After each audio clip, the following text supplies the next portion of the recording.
Di tempat yang berbeda, Wildan tak tahu jika Arul beberapa kali menghubungi dirinya. Ia sudah tertidur pula sejak tadi. Sebetulnya Wildan berniat untuk keluar rumah, namun ia urungkan karena mengingat kejadian kemarin. Sedangkan Bima sudah menjadi tahanan. Dia sudah tahu jika dirinya dijadikan umpan untuk tumbal demi menyelamatkan dua sahabatnya. Baru Bima memasuki lapas, ia sudah dirundungi oleh penghuni lain. Dan yang begitu menyiksa ialah Bima harus menahan panas pada kelaminnya. Penghuni lapas dengan kasus pemerkosaan atau pencabulan, maka ia akan merasakan sensasi panas dari balsam yang dioleskan pada alat vitalnya.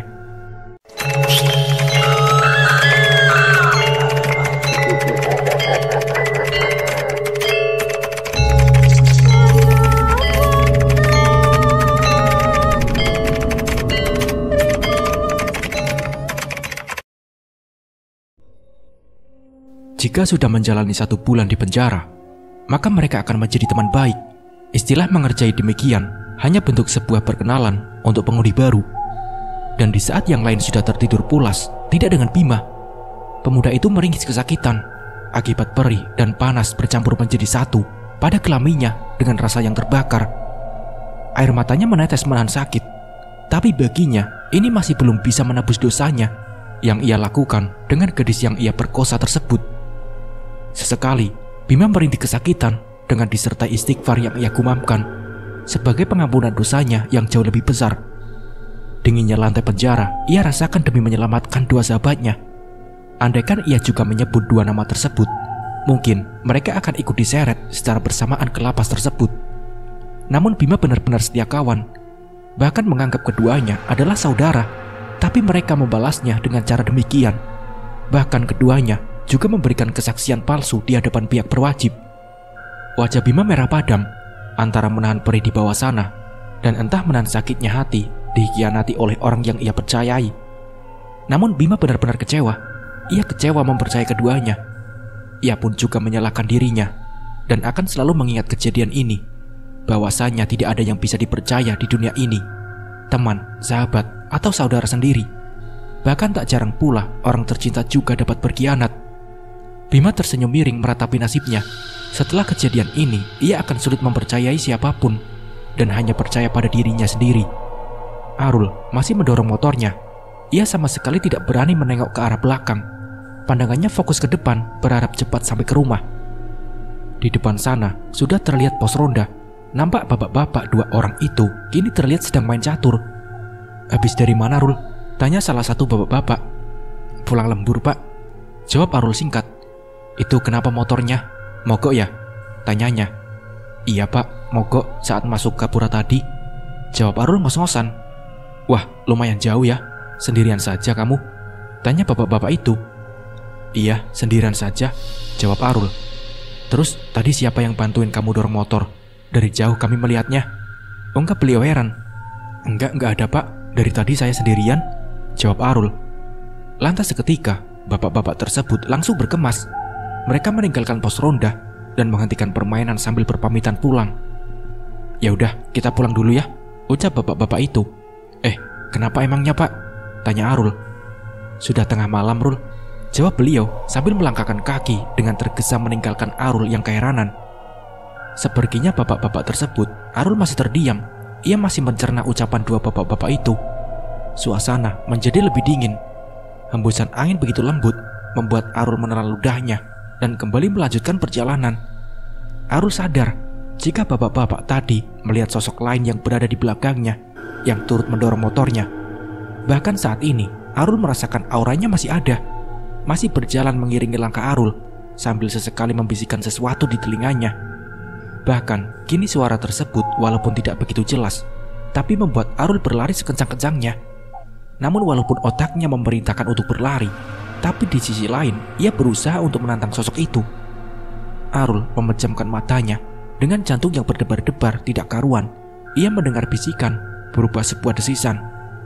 Sepanjang perjalanan menuju pulang, Arul terus bersikap tenang hingga suara bisikan tidak jelas itu menghilang begitu saja setelah ia tiba di depan rumah. Namun sekilas Arul melihat di kaca spion. Ia melihat sosok gadis itu berlari ke arah kebun bambu yang mana letaknya ia dilenyapkan di tempat tersebut. Besoknya saat Arul dan Wildan makan pagi di warung, terdengar pembicaraan orang-orang yang membahas sosok gentayangan. Bukan hanya ibu-ibu yang membicarakan sosok itu, namun bapak-bapak juga begitu asik membahasnya. Arul dan Wildan hanya mendengarkan cerita orang-orang. Sesekali mereka menertawakan kesaksian beberapa orang warga jika mereka melihat Lulu saat malam hari. Seperti gadis itu sewaktu hidup selalu berkeliling desa, kadang berbicara sendiri, kadang tertawa nyaring, kadang cekikikan. Dan yang paling sering, gadis itu suka bermain hujan berlarian di bawah derasnya. Kegiatan yang Lulu lakukan di waktu hidup, kini ia kembali melakukannya saat sudah meninggal dunia. Beberapa warga awalnya tidak percaya jika tidak melihatnya secara langsung. Mereka akan menertawakan cerita bualan tersebut dan bungkam jika sudah melihatnya secara langsung. "Sumpah, demi apapun, saya melihat Lulu," ujar bapak-bapak. "Iya, saya pun juga melihatnya," sahut yang lain. Berita tentang Lulu yang gentayangan dan belum tenang sampai ke telinga Pak Yudi.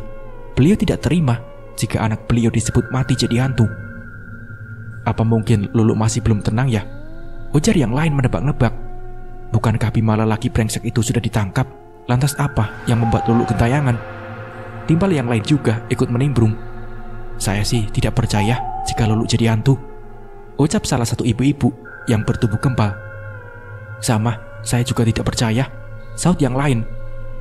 "Terserah kalian mau percaya atau tidak, itu hak kalian," ujar bapak-bapak. "Iya, semoga yang tidak percaya akan ditampakkan oleh hantu itu," sahut yang lain. "Kok nakut-nakutin dan mendoakan begitu?" ujar ibu-ibu mencabik kesal. Pagi-pagi di warung, Saibo itu membicarakan tentang sosok Lulu yang katanya hanya menampakkan dirinya sekilas. Bapak-bapak yang sering ngeronda juga berpendapat jika Lulu tidak pernah mengganggu.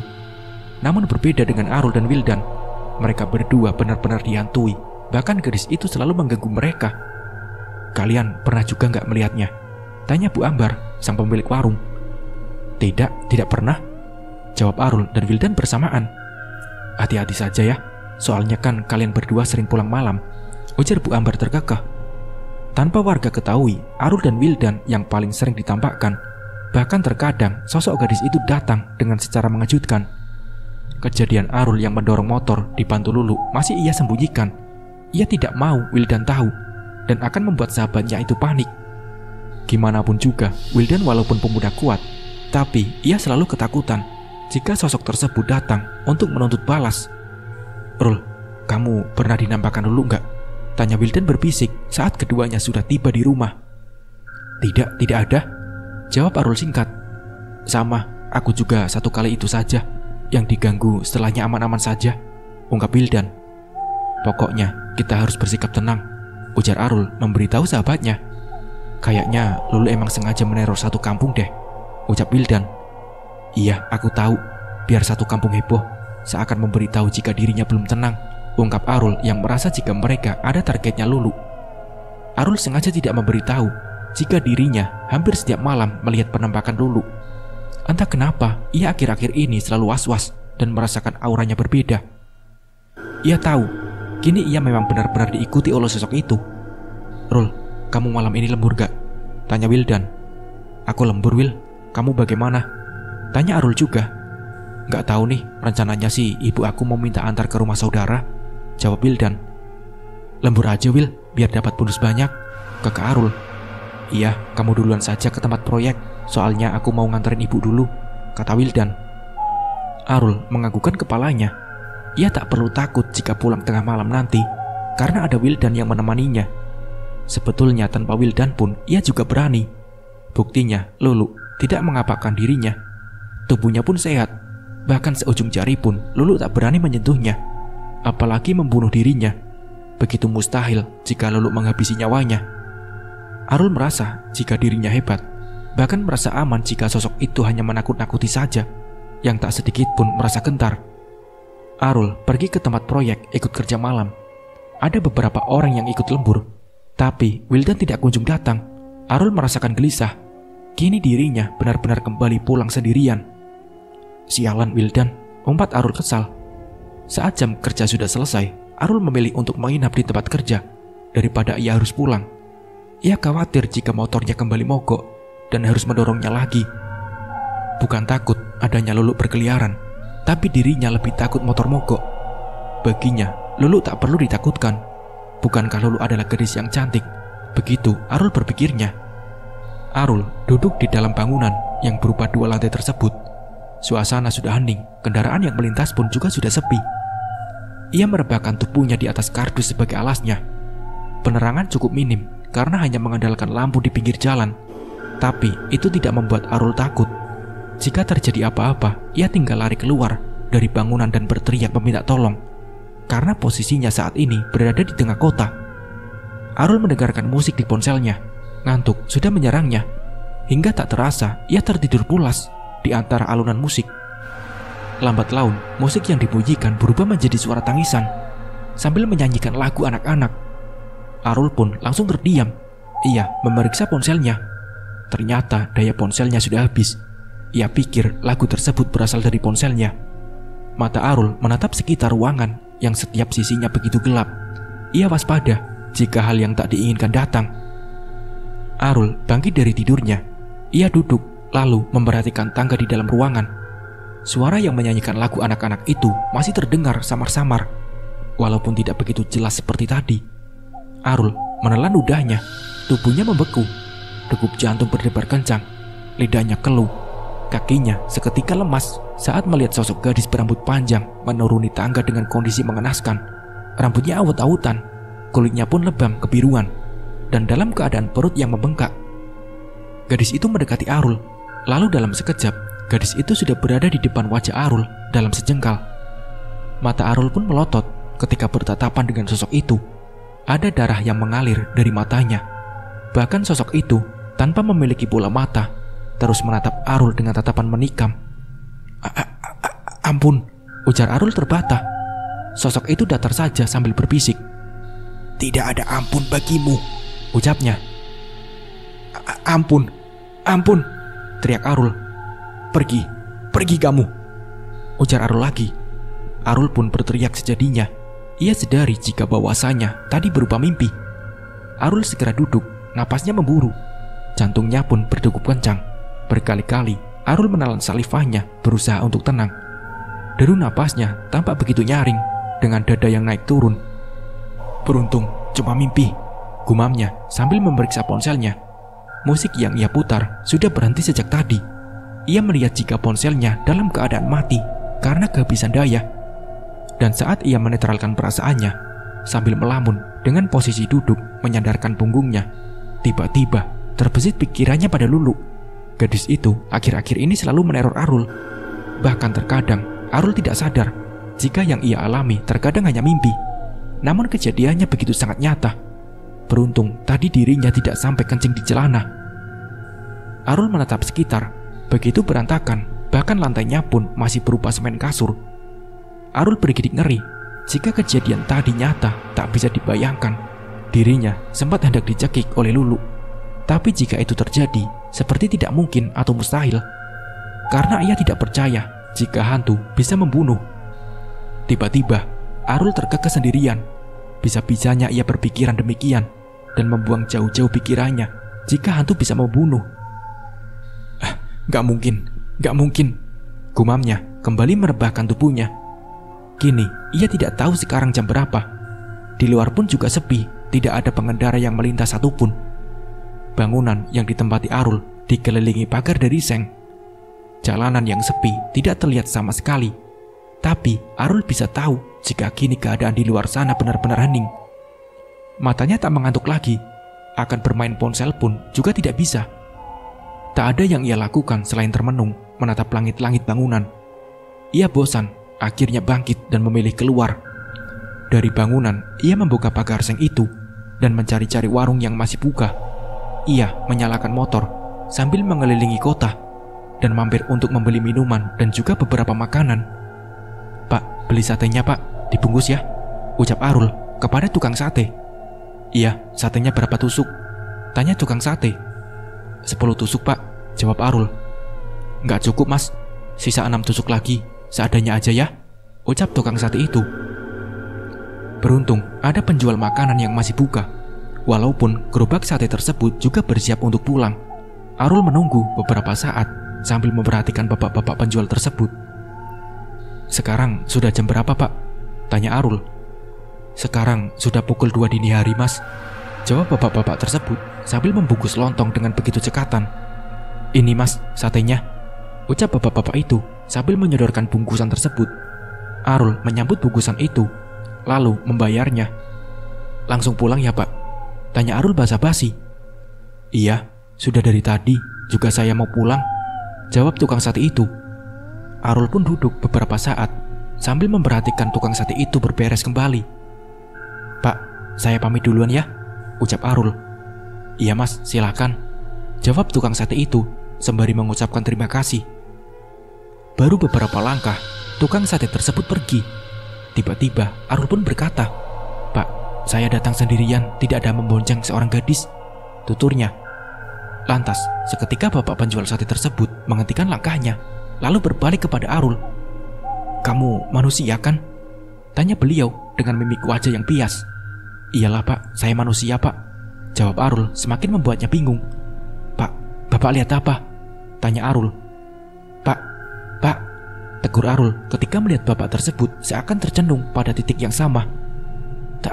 Tadi saya melihat kamu datang bersama perempuan, tutur bapak itu. Tapi saya datang sendirian, Pak, jelas Arul. Sumpah, saya tadi masih lihat perempuan itu, ungkap penjual sate. Di mana perempuan itu, Pak? Tanya Arul. Tadi duduk di motor kamu, Mas, jelas beliau. Arul juga melirik motornya, namun di sana tidak ada siapapun. Bahkan pengendara yang lain pun tidak ada sama sekali melintas sejak tadi. Sekarang perempuan itu masih ada gak, Pak? Tanya Arul. Seketika bapak penjual sate tersebut langsung menggelengkan kepalanya dengan cepat. Suhu udara langsung berubah dalam sekejap. Suasana menjadi lebih dingin, sunyi, sepi, dan sangat hening. Arul dan bapak penjual sate itu saling tatap. Lantas mereka saling mencurigai satu sama lain jika yang kini berhadapan di antara mereka adalah hantu. Kenapa bapak menatap saya begitu, Pak? Tanya Arul. Kamu yang kenapa menatap saya segitunya? Tanya balik beliau. Bapak bukan hantu kan? Tanya Arul. Bukan, malahan saya curiga sama kamu, jawab beliau. Sudah ya, saya balik duluan. Semoga tadi saya hanya salah lihat, ungkap beliau sembari mendorong gerobaknya dengan tergesa. Arul menatap punggung bapak tukang sate itu hingga hilang memasuki gang. Ia tercengang mendengar penuturan beliau. Arul memperhatikan motornya terparkir di bawah pohon. Dipikir-pikir tidak mungkin bagi Arul jika sosok Lulu mengikutinya terus. Bahkan orang yang tidak bersalah pun turut digentayanginya. Arul menyalakan motornya dan beranjak pergi menuju kembali ke tempat proyek. Tidak mungkin baginya pulang sekarang. Sama saja ia menyerahkan dirinya pada sosok itu. Beruntung pagi esok ia waktu libur. Sengaja ia ingin istirahat menikmati tidur nyenyak. Karena akhir-akhir ini tidurnya selalu gelisah dan terbangun akibat mimpi buruk. Ketika sampai di tempat bangunan, ia kembali duduk di tempat semula, menyantap makanan yang ia beli barusan. Sebetulnya rasa laparnya sudah hilang sejak tadi. Setelah bapak tukang sate tersebut menyebutkan jika dirinya seperti diikuti oleh sosok perempuan. Setelah bapak tukang sate itu menyebutkan jika dirinya seperti diikuti oleh sesosok perempuan, Arul tinggal menunggu pagi. Ia akan pulang dan tidur seharian. Berbeda dengan Bima, pemuda itu sudah mendapatkan akibatnya di dalam penjara. Bahkan dirinya selalu meminta pengampunan karena atas dirinya lah dua sahabatnya juga ikut-ikutan. Maka dengan hati yang ikhlas, dia akan menanggung semuanya sendirian. Dari penuturan cerita Wildan, para warga juga turut selalu diteror. Hingga beberapa terakhir ini, tidak ada yang berani jaga malam atau keliling desa. Mereka lebih menghindari bertemu dengan sosok gadis yang serupa kelakuannya seperti anak kecil. Bahkan bapak-bapak juga tidak berani duduk bersantai di pos ronda, karena bukan 1-2 orang yang pernah melihat sosok gadis yang tertawa-tawa sambil berlarian. Bahkan yang membuat hampir jantungan ialah sosok itu di masa hidupnya sering berbuat usil seperti mengagetkan orang lain dengan tingkah kekanak-kanakannya. Untung bukan kita doang yang dihantui, Kakak Wildan. Iya ya, padahal itu ulah kita, tapi satu kampung ikut merasakannya juga. Biarinlah, ucap Arul. Tapi jujur saja ya, aku takut banget, takut dia balas dendam dan membunuh aku, ungkap Wildan. Tenang saja Wil, buktinya aku aman-aman saja nih, padahal aku yang sering diikuti, Kakak Arul. Ingat Will, hantu tidak bisa menyentuh kita, apalagi membunuh, sambung Arul begitu percaya diri. Wildan menganggukkan kepalanya dan percaya pada Arul jika hantu tidak bisa menyentuh apalagi membunuh. Kata tersebut Wildan dan Arul ulangi beberapa kali. Besok pagi Arul pergi bekerja. Seharian ia sibuk menjadi tukang bangunan. "Rul, minum," tawar teman satu kerjanya, menawarkan minuman keras tersebut. Arul meneguknya, karena sudah lama juga ia tidak menikmati minum-minuman. "Santai dulu Rul, kita minum-minum dulu. Nanti aja pulangnya, kan belum punya bini juga," ujar Rizal tertawa. Arul pun menemani Rizal meminum minuman bersama dengan teman-teman yang lain. Sedangkan Wildan sejak tadi sudah pulang, karena ibunya minta diantarkan pergi. "Ya udah, aku balik ya. Bentar lagi maghrib nih," ucap Arul sambil menyalakan motornya. Berhubung masih senja, Arul nampak santai berkendara. Ia melewati sawah-sawah, lalu tiba di depan gapura desa. Baru saja hendak masuk ke desa, tiba-tiba motor Arul tiba-tiba mati. Hal tersebut terjadi lagi. Dengan santai, Arul berjalan sambil mendorongnya. Ia pikir mana mungkin sosok itu ada saat siang hari begini. Sedangkan Arul lupa jika sekarang sudah memasuki senja. Motor yang ia dorong terasa sangat berat. Ia menoleh pada spion. Ternyata ada sesosok gadis yang menahannya. Dengan gemetar, Arul mencoba menghadapi sosok tersebut. Pergi, kamu sudah mati," ucap Arul lantang. Sosok itu nampak begitu murka. Ia mendekatkan tangannya pada leher Arul. Terasa tangan tersebut begitu dingin, dengan tatapan yang nyalang. Arul berusaha melepaskannya dan berlari secepat mungkin. Sosok itu melepaskan cengkeramannya dan membiarkan Arul berlari. Arul yang sedikit sempoyongan berlari tak tahu arah. Sesekali ia menengok ke belakang, memastikan jika sosok tersebut tidak mengikutinya. Namun ia salah. Sosok dengan badan yang bengkak kebiruan itu terus mengikuti Arul hingga ke pinggir desa yang terdapat aliran sungai yang deras. Sosok itu sesekali mendahului langkah Arul. Bahkan sosok itu menjadi beberapa bagian. Entah hanya penglihatan Arul atau memang sosok itu sengaja menampakkan dirinya ke seluruh sudut hutan. Bayang-bayang sosok Lulu kini berada di depan Arul, hanya sejengkal. Matanya berlubang, rambut panjangnya basah, baunya tercium sangat busuk, dan perutnya pun membesar, bahkan di sekujur tubuhnya terdapat lebam. Sosok gadis itu terus mendekat, sedangkan Arul terus melangkahkan kakinya mundur ke belakang. Tanpa Arul sadari, satu langkah lagi ia akan terjatuh ke sungai. Pergi kamu," pekik Arul. Dan dalam sekejap, Arul tergelincir memasuki derasnya sungai yang dipenuhi bebatuan besar. Tubuhnya terhempas mengenai batu, sedangkan kepalanya pecah berlumuran darah. Sosok itu menyeringai sambil berkata lirih. "Satu sudah terbalaskan," ucapnya. Arul dan bapak sate itu saling tatap. Kondisi Arul begitu mengenaskan. Bagian kepalanya retak karena menghantam batu besar, sedangkan tubuhnya terhempas kencang sehingga membuat dirinya meninggal di tempat saat itu juga. Jajaran darah di atas batu membuat serangga dan binatang lain mendekat, mencium aroma anyir yang begitu tajam. Kini Arul meninggal bertepatan di waktu senja kelabu yang menjadi saksi bisu. Ia telah ditewaskan oleh sosok gadis bernama Lulu yang membalas dendamnya pada pemuda yang telah memperkosa dan menyiksanya. Motor Arul ditemukan saat esok paginya. Motor tersebut ditinggalkan tidak jauh dari gapura desa dengan posisi tergeletak di tengah jalan. Para warga yang mengenali motor itu langsung bertanya-tanya keberadaan Arul yang meninggalkan motornya dengan kunci motor yang masih tergantung. Wildan pun juga turut dihubungi. Dari penuturan Wildan, ia tidak tahu menahu. Mereka kemarin sore memang tidak pulang bersamaan. Ia pulang terlebih dahulu, sedangkan Arul pulang belakangan. Wildan pun menjelaskan semuanya apa adanya. Wildan juga mengabarkan pada teman satu kerjaan di proyeknya jika Arul menghilang. Teman-teman satu kerjaannya pun mendatangi desa Arul. Masing-masing mereka menjelaskan jika Arul pulang setelah minum-minum.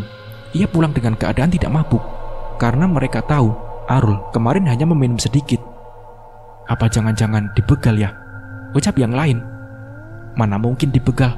Kalau dibegal, orangnya tergeletak, sedangkan ini malah motornya yang tergeletak," saut yang lain. "Apa Arul diculik demit?" tanyanya. "Atau mungkin disembunyikan makhluk gaib?" Timbal yang lain ikut menebak-nebak. Saksi terakhir bersama Arul hanya teman satu kerjaannya. sedangkan mereka tidak tahu lagi setelahnya. Wildan yang menjadi sahabat akrab Arul pun juga kebingungan entah di mana sahabatnya itu berada, sehingga meninggalkan motornya begitu saja. Para warga saling mempertanyakan Arul, bahkan mereka menyangka jika Arul pergi ke rumah saudaranya. Namun Wildan tidak yakin jika Arul pergi tanpa berpamitan pada dirinya, sedangkan lelaki tersebut jika apa-apa selalu bercerita. "Coba telepon saudaranya Arul," ditah yang lain. Wildan segera menelpon saudara Arul. Namun dari penuturan saudaranya tersebut, Arul sudah lama tidak datang ke rumahnya, bahkan hanya sering bertukar kabar lewat ponsel. Wildan juga berusaha menghubungi nomor telepon Arul, tapi ponsel tersebut dinyatakan tidak aktif. Bahkan Arul sama sekali tidak meninggalkan pesan satupun untuknya. "Kemana ya kira-kira itu si Arul?" ujar yang lain penasaran kemana perginya. Sedangkan motor Arul sengaja diamankan oleh Pak RT, dibawa ke rumah beliau. Saat dicari di rumahnya pun, Arul sama sekali tidak ada. Rumahnya dalam keadaan kosong. "Mungkin mabuk berat itu," ujar yang lain. Wildan pun geram mendengar penuturan tersebut, sedangkan sudah dijelaskan oleh teman-temannya jika Arul pulang tidak dalam keadaan mabuk. Dari pagi pencarian hingga siang tidak membuahkan hasil. Teman-teman yang lain satu persatu dihubungi, juga memberikan kesaksian jika mereka tidak tahu Arul kemana. Wildan yang turut membantu juga pusing. Sahabatnya itu entah di mana berada, hingga membuat satu desa bertanya-tanya. "Mungkin Arul pergi, lalu motornya diletakkan begitu saja," ungkap yang lain. "Kalau dia pergi, mana mungkin meninggalkan motornya tergeletak begitu? Pasti ini ada apa-apa dengan Arul," saat Wildan yang sedari tadi sibuk mendengar cemoohan orang-orang. Wildan begitu panik mencari keberadaan Arul. Di tengah terik matahari, ia terus meminta Pak RT untuk melanjutkan pencarian sampai Arul ketemu. "Nanti dilanjut sore lagi, Wil. Ini sudah tengah hari, doa saja," ujar Pak RT. Wildan menganggukkan kepalanya. Ia setuju dan berharap Arul cepat balik sebelum sore. Sekitar pukul 4 sore, tiba-tiba seorang warga sambil menenteng alat pancing datang tergopoh-gopoh. Orang itu menghampiri Pak RT yang sedang memberikan arahan untuk pencarian Arul. Para warga yang lain keheranan melihat bapak-bapak itu. Ia adalah warga desa sebelah. Bapak-bapak itu berlari dengan wajah pucat. Bahkan dengan ngos-ngosan, ia memberitahu sesuatu yang tidak jelas. "Atur napas dulu, ada apa?" tanya Pak RT. "Pak RT, saya melihat ada mayat di pinggir sungai, Pak," jelas beliau sambil terbata-bata. "Apa, mayat?" tanya Pak RT. Iya Pak, mayatnya terkapar di atas batu," jelas beliau dengan tubuh yang gemetar karena melihat jasad yang begitu mengerikan. Pak RT dan juga yang lain langsung berjalan menuju sungai di batas desa. Wildan pun turut ikut, bahkan ia berusaha membuang jauh pikiran buruknya. Saat sampai di lokasi yang disebutkan, seketika yang lain langsung syok melihat jasad tersebut yang begitu dikenali. Jasad itu ialah Arul. Wildan tak bisa berkata-kata lagi. Mulutnya terbungkam. Ia tidak percaya dengan apa yang ia lihat saat ini. Pak RT segera menghubungi pihak kepolisian untuk segera diketahui kematian Arul. Dan saat dievakuasi, jasad tersebut langsung dibawa ke rumah sakit. Ceceran darah yang mengalir sudah mengering di atas batu besar. Kepala Arul yang retak mengeluarkan darah yang banyak, sehingga membuat rambutnya yang gondrong berlumuran darah.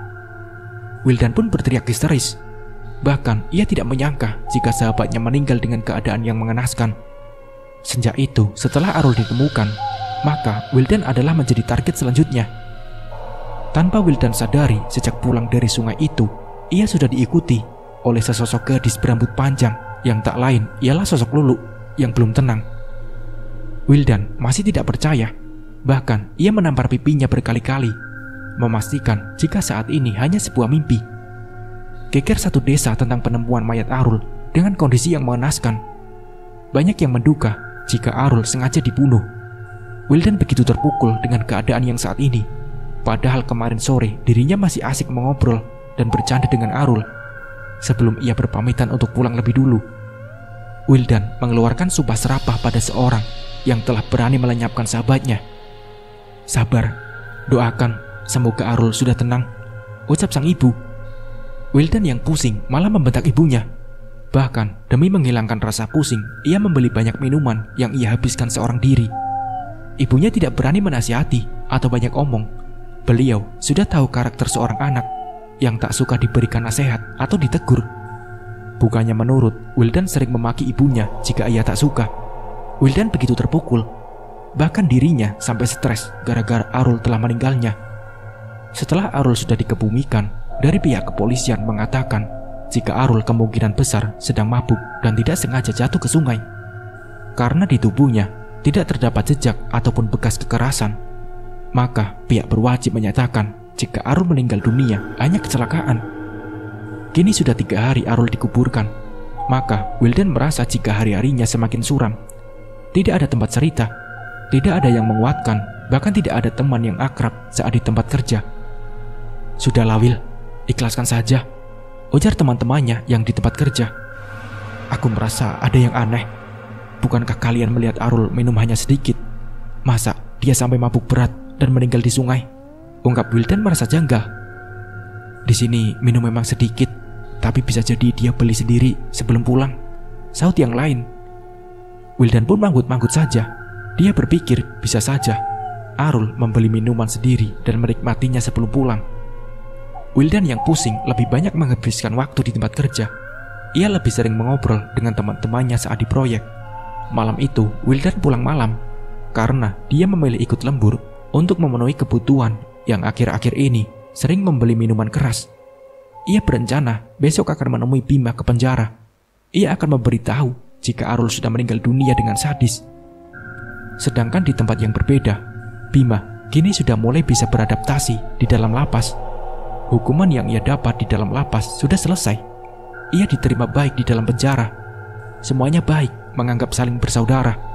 Bahkan kegiatan di lapas pun sangat menyenangkan.